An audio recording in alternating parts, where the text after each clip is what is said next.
And now for a Next News special report. Breaking news tonight as Americans demand answers. Where is Joe Biden? The president's sudden vanishing act has sparked a firestorm of speculation and fear. Is he gravely ill or worse? Why are we hearing his voice but not seeing his face? As Kamala Harris takes center stage, whispers of a silent coup echo through Washington. In the special report, we'll uncover the truth behind Biden's mysterious absence and reveal shocking evidence that suggests all is not well as it seems in the White House. And folks, as we dive into this explosive story, let me tell you about a device that's as mysterious as Biden's whereabouts, but in a good way. Just like we're demanding proof of the president's well-being, Americans everywhere are demanding proof that they are not wasting energy. Enter the little gadget here. It plugs into any outlet and starts slashing your energy bills immediately. Where is it? Here it is. It's like having a Secret Service agent for your home's energy use. Don't let rising costs leave you in the dark. Go to don'twastepower.com now for a 60-day risk-free trial. Now, back to our investigation. The nation is on edge tonight as President Biden's prolonged absence raises serious questions about who is really running the country. It all started when Biden retreated to Delaware, supposedly battling COVID, but as days passed without a sighting, demands for proof of life grew louder. Riley Gaines, former University of Kentucky swimmer, didn't mince words on X, suggesting Biden might be gravely ill, if not dead. Congressman Lauren Boebert echoed these very same concerns.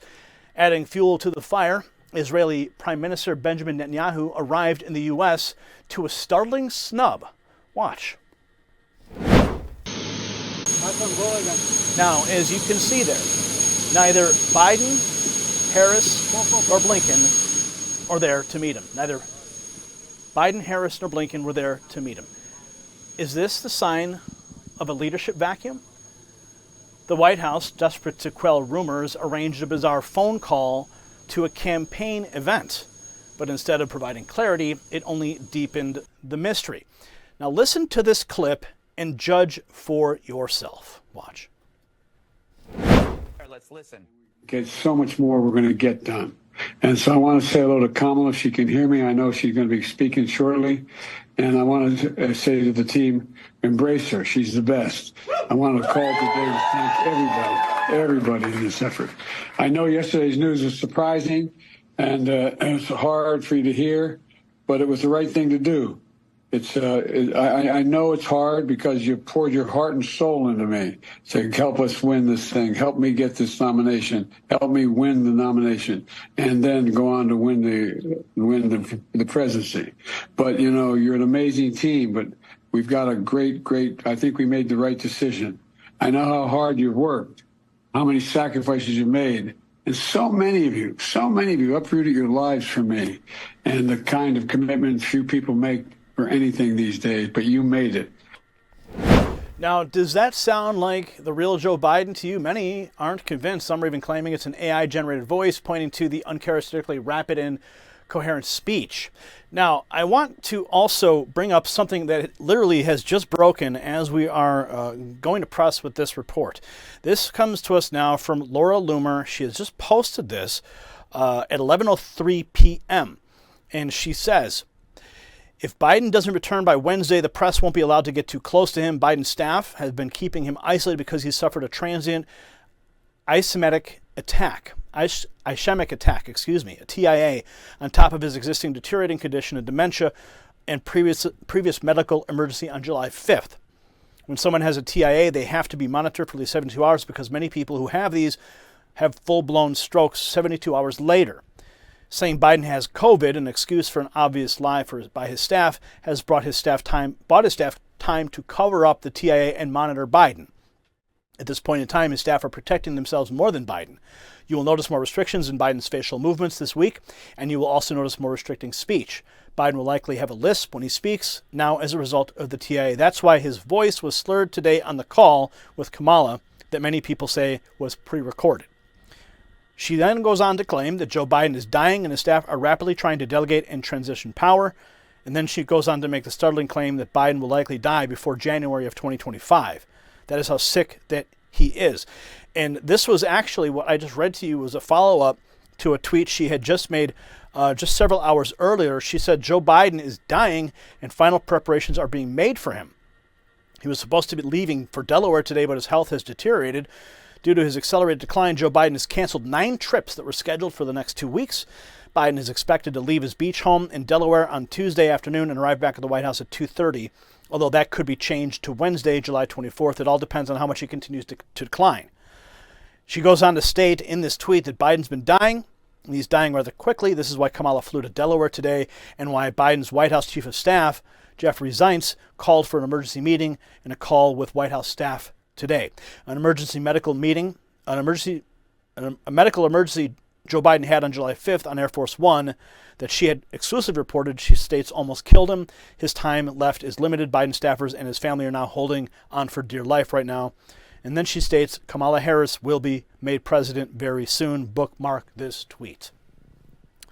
So this is all just happening right now in real time. Now back to the story we have prepared for you. At that same event, there was a puzzling statement made. Listen. Julie, if I didn't have COVID, I'd be sitting there with you, standing there with you. I'm so proud of what you've all done. And with this COVID, I'm keeping me out of people's hair for the next 3 or 4 days. But I'm going to be on the road, and I'm not going anywhere. It's kept me away a little bit, but I want people to remember that what we have done has been incredible, and we get so much more we're going to get done.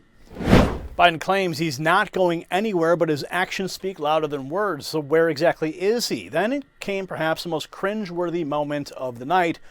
Watch as Kamala Harris awkwardly interacts with the disembodied voice of the president. Listen. It is so good to hear our president's voice. Joe, I know you're still on the call, and we've been talking every day. You guys heard it from Doug's voice. We love Joe and Jill.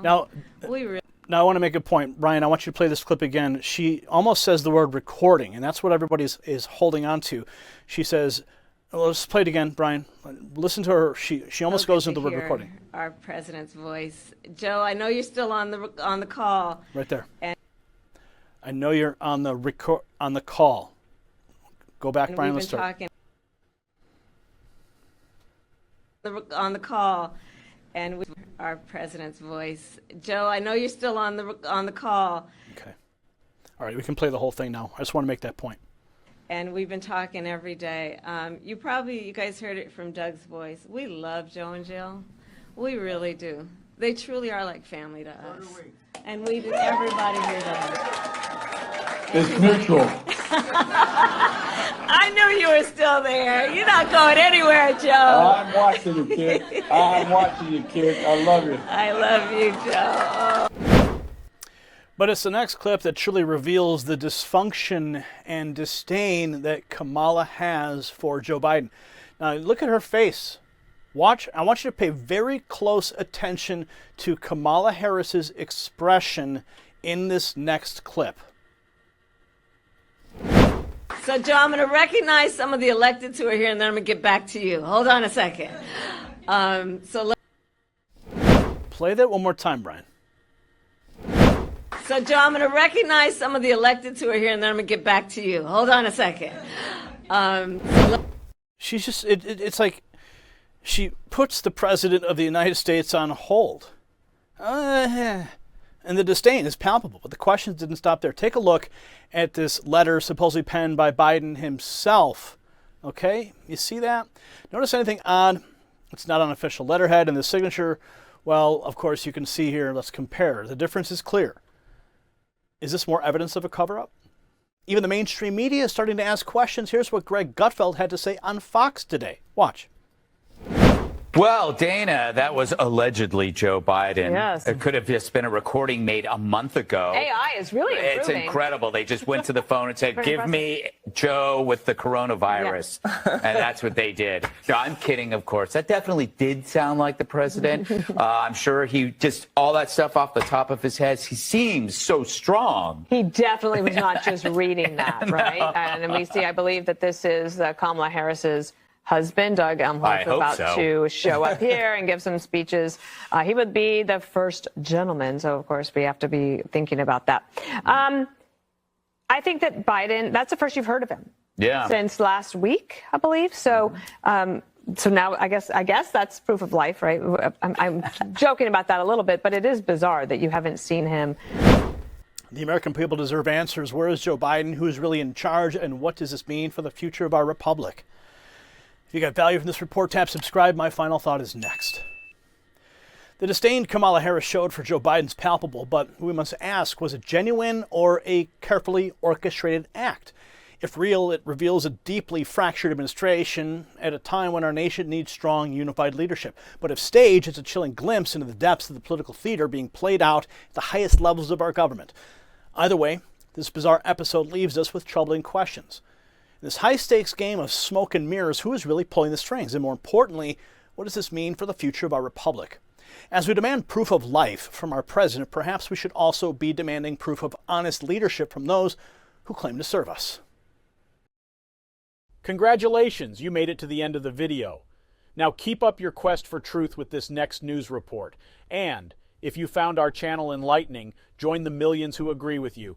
Tap subscribe. Thank you for watching the Next News Network.